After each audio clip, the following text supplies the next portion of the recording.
Well, I got the bike on the stands.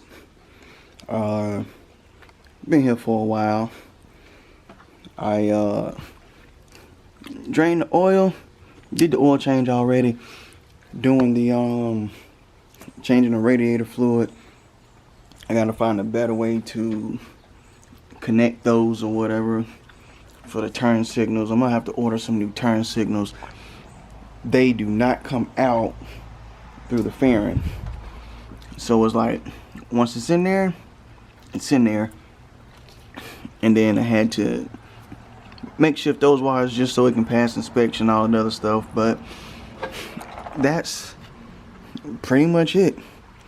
So I think I'm gonna change those out soon. But yeah,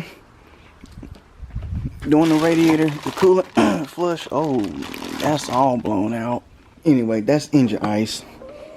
Gonna do that. Then I'm gonna change the brake fluid, because I noticed yesterday, if you can see, there's like nothing in it.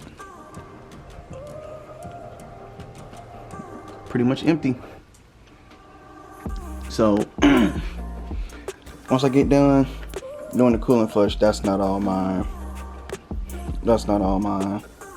And that's extra stuff. We'll drain that in a little bit.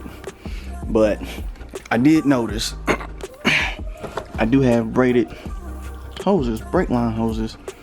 So that's a plus. So I'm gonna probably go and get this rear one replaced to make that one braided too. And you can see the brake fluid in there, pretty nasty. So that's what we are for today. Changing out the fluids, man. We're almost done. Everything's pretty much good to go. I'm going to lubricate this chain. I might wash it today. I don't know. Look pretty decent outside. I might wash it, I might not, I don't know. But I'm gonna lube this chain because it's a little rusty, if you can see. It's looking a little golden right now. Not clean golden, but you know. So I think I'm gonna go ahead and get this chain clean.